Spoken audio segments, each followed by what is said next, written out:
I'm Wanan Chang, Mayor of Taipei City. So first of all, I'd like to express my gratitude to the Harvard Kennedy School, the Bloomberg Foundation, and the Fairbanks Center for the invitation and arrangement. Of course, I'm also flattered that I'm more appealing than tonight's Red Sox game against Baltimore Orioles. Not everyone may be familiar with Taiwan, but we all certainly live in a world driven by TSMC technology. Not everyone may have visited Taipei, but I'm sure we've all heard of Din Tai Fung's dumplings, 小笼包. So Taipei is a wonderland. You can find bubble tea for only $2 US dollars. And you can have delicious fried chicken cutlet for only $3. And almost everywhere in Taipei. So you will soon realize that the people in Taipei are friendly, welcoming, accepting, a spirit that has been passed down for 140 years. Some have described the United States as a melting pot, while I believe Taipei is more like a hot pot. So have you ever tried hot pot for dinner before? I believe so, huh? So it comes with diverse ingredients and rich flavors. Young people come of age at the Confucius Temple in Taipei. The presidential office is a Baroque building left from the Japanese era. The Dutch and Spanish once came here seeking their roots. Southeast Asian immigrants and their second-generation descendants have become an important part of Taipei's population. And indigenous cultures are linked as far as New Zealand and Australia. This is a city that is both traditional and innovative, Eastern and Western, a truly diverse metropolis. As the mayor of this diverse and inclusive city, I would like to share with you a photo. So this is a cosplay photo of me as a character called Zoro from the Japanese anime One Piece, and it was taken at the Taiwan Pride 2023. So before Taiwan became the first in Asia to legalize same-sex marriage in 2019, Taipei had already held our first Taiwan Pride back in 2003. To this day, you can still see the rainbow-colored tiles in front of Taipei City Hall, which is a symbol of our city's pride. A good hot pot offers you a variety of textures and flavors. Taipei is the same. Our friendliness and inclusiveness cultures allow individuals of different ages, genders, ethnicities, and cultures to live comfortably and to express themselves. So if you want me to sum up all of the above in one word, I would say democracy. Democracy is the DNA of Taipei. We continue to deepen our belief in democratic resilience, while some have described our democracy rambunctious. But I like to think of it this way. Democracy is like a spicy hot pot to people in Taipei. It's not perfect. Its spiciness may make you sweat. But you keep coming back for more. And if you dig in for more, you'll realize there's more in it. So we believe that democracy, freedom, and rule of law provide the bedrock for sustainable prosperity. Through the bonds of democracy, our hot pot remains ever fresh and never runs dry. This way of democratic living creates many connections between Taipei and the United States. For example, voters in Taipei often ask themselves former President Ronald Reagan's famous question, are you better off than you were 4 years ago? As mayor of Taipei, I have been impressed by former President Barack Obama's view that there's not a liberal America and a conservative America. there is the United States of America. This spirit is also a cross-party consensus within Taipei and the foundation of policy discussions. We may debate intensely, but we always move forward together. This is our robust democracy. The strong cultural ties between Taipei and the US are evident everywhere. Roosevelt Road, which connects many key official institutions, and National Taiwan University, is named in honor of President Franklin Roosevelt. The MacArthur Bridge, connecting Taipei with nearby Keelung City, commemorates General Douglas MacArthur. The former residence of the U.S. ambassador to Taiwan has become SPA, Taipei Film House, an arts and cultural hub, showcasing international cultural works. The former vacation retreat of the U.S. 7th Fleet Commander is now the Jingguo Qihai Cultural Park. So since I became the mayor, Taipei has made more connections with Harvard. But this year, the Harvard World Model United Nations was held in Taipei. And we also welcome 2 outstanding Harvard students to intern at the newly established Department for Youth of Taipei City Government. And I know Jeanette and Isabel are here tonight. Would you like to stand up and say hi to everyone? So how was your experience in Taipei this summer? Fantastic. Fantastic! We heard it. Before coming to Harvard today, I also had a chance to meet with Michelle Wu, the mayor of Boston City. Her parents were both born and raised in Taipei. As a father of 3, I presented her with a commemorative card from Taipei Parent-Child Center.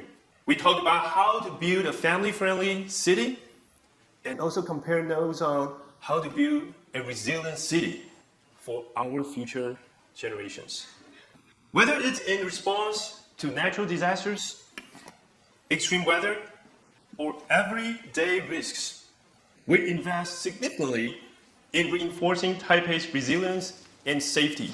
A concrete example was the 7.2 magnitude earthquake that hit Taiwan on April 3rd this year. It's the most severe one in nearly 25 years.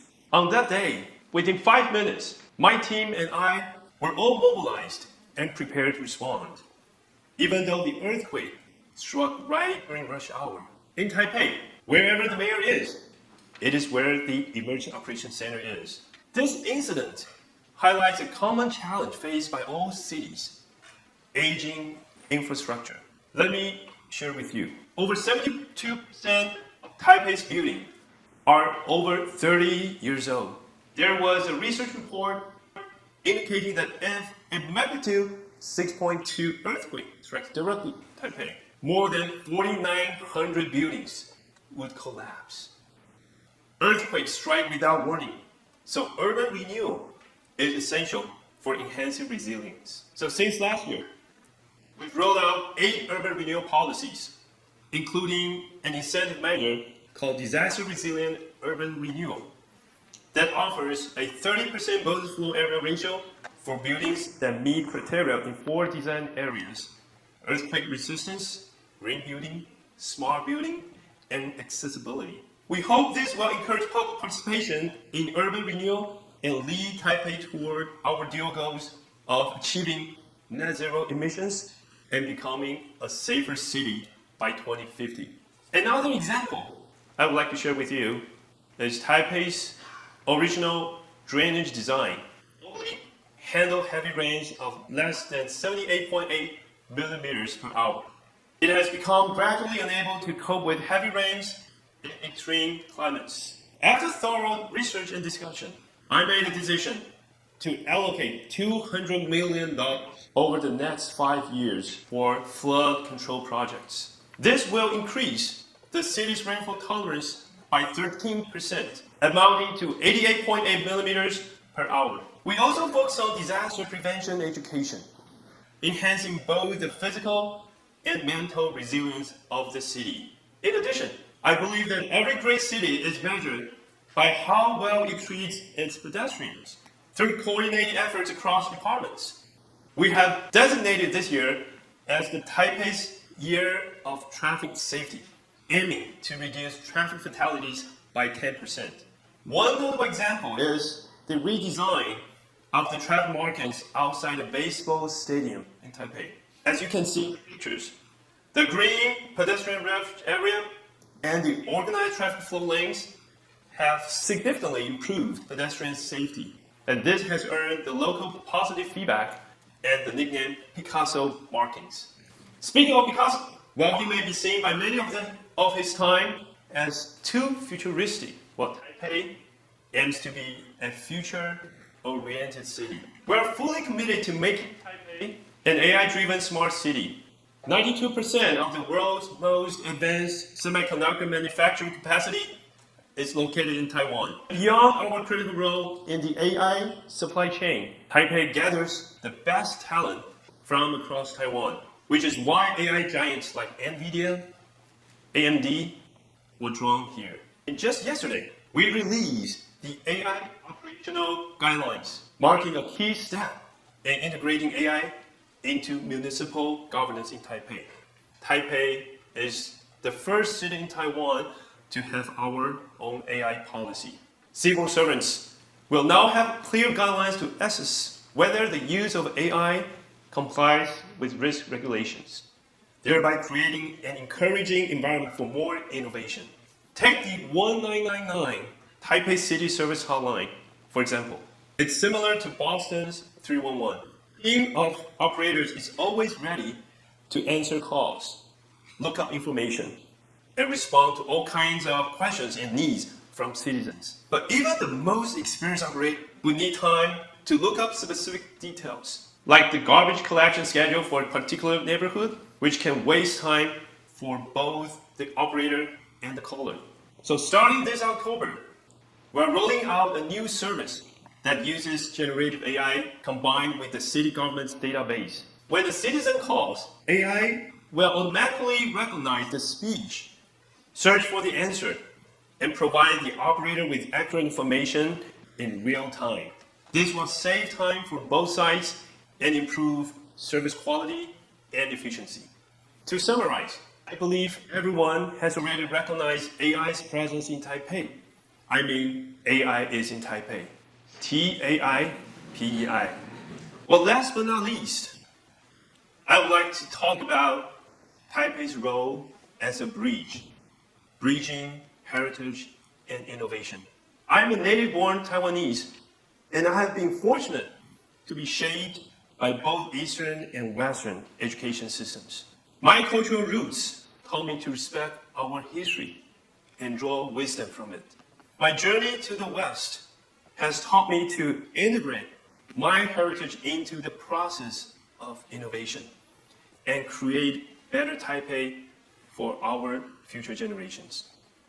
During my 10 years in the US, 3 years for law school and 7 years working at a law firm, I experienced a diverse and enriching life. I earned my JD at Penn Law, worked at a law firm in Silicon Valley, even managed to get laid off during the subprime mortgage crisis. It is true. And ultimately, started my own company. These experiences have been invaluable and have deeply shaped who I am today. As a public servant, whether as a legislator between 2016 and 2022, or now as the mayor of Taipei, I draw on this wide-ranging perspective to tackle challenges.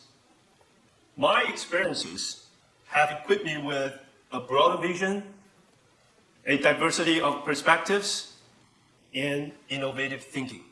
I firmly believe in the power of inclusive governance, which brings together diverse talents and resources. More importantly, it empowers us towards a resilient leadership to address issues such as declining birth rates, aging urban infrastructure, and extreme climates.